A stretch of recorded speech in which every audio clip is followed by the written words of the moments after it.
Okay, so in the previous video, we have made a connection between between statistical mechanics and the thermodynamics. So here in this one, we will make some further connections.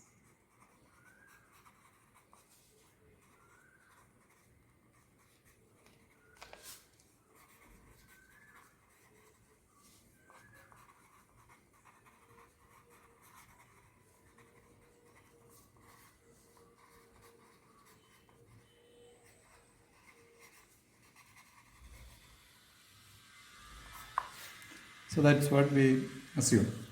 So there in the last example, we had the A1 and the A2, and there we were allowing the temperature to exchange, right?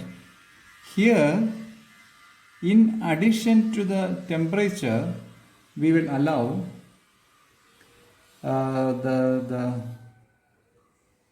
B1 also to be, the volume also to be changed, which means that my wall is moving. The walls are allowed to move, which means that my volume is not constant, right? So I am allowing the temperature and also the volume to vary. So that is my second case.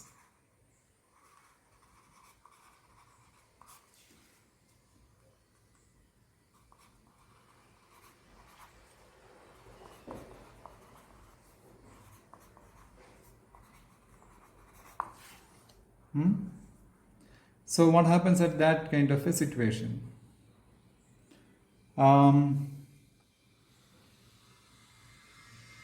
If you remember the derivation in which we derived we found out the expression for beta, and also we found out the beta 1 is equal to beta 2 for thermal equilibrium, and S is equal to K ln omega, all that derivation we have written sometime between, the equation number 3, which is here, dou ln omega 0 by dou E1, which we put it as 0, right? Because for the system outside it is constant, therefore we did the derivation that way. Here in this expression also, we have the dou ln omega 0 by dou E is equal to 0, E1 is equal to 0, and also in addition we have dou ln omega 0 divided by dou V1 is equal to 0. So one can go on doing that derivation, continue like similar to the case we discussed in the last video. So and then one can reach a situation of dou ln omega 1 by dou E1 is equal to dou ln omega 2 by dou E2, which we have already found out, right? Because that was the expression for the last first case 1. Here we have one more condition, dou ln omega 1 by dou V1 is equal to dou ln omega 2 divided by dou V2.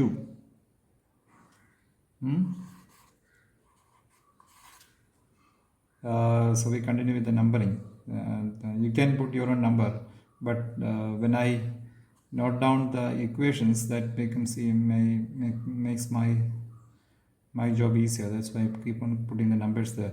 So the equation number 9. So I have, instead of the case which we shown in the equation number 4 in the last expression over there, right here.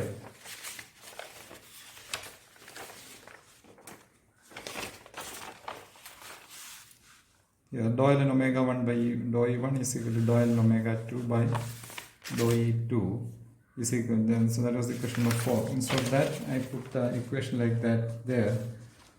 Then similar to the expression for the case where energy change is there, for the volume change, now I define a new parameter, which I call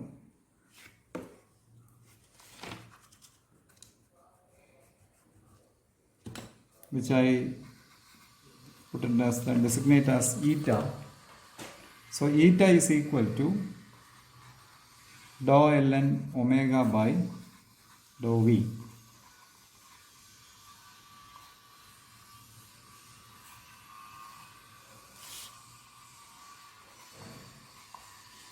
So that's the expression. So I defined a new parameter similar to beta. Eta is equal to dou ln omega by dou v.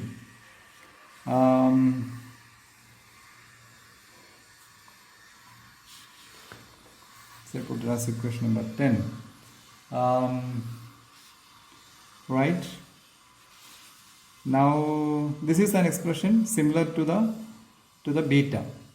Now let's see what does it imply, right? That's one thing which you want to see. What does it imply?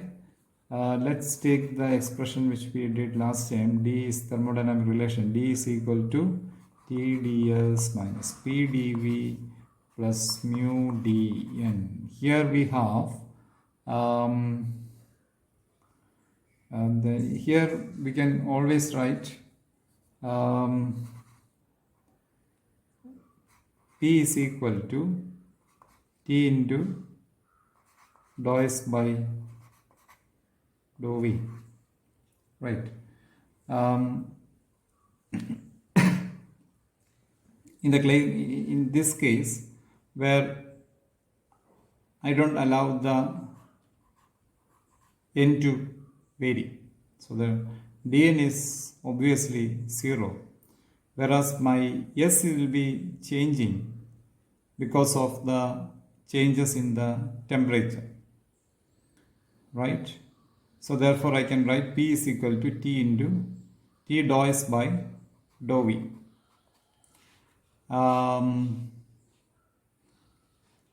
Right, but the volume change actually does not lead to a change in the energies, right? So therefore I can consider the D to be 0. Therefore, in this, where the eta 1 equal to eta 2 expression comes into play. So therefore P is equal to T into dou S by dou V, which if I substitute S is equal to K ln omega, therefore T into dou K ln omega divided by dou V.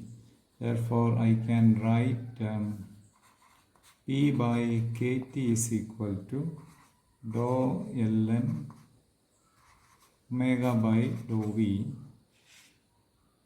which means P by Kt is equal to eta, which means that P by Kt is equal to eta. So that is the physical implication of P. So basically this is talking about some kind of a mechanical equilibrium.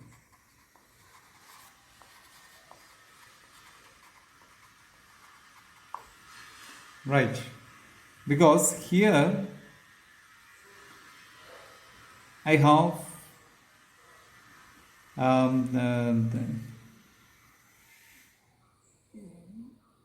we will discuss more in the live class, which will, and you will first read through that and then I will explain that situation. So here we have the situation of mechanical equilibrium. So that is the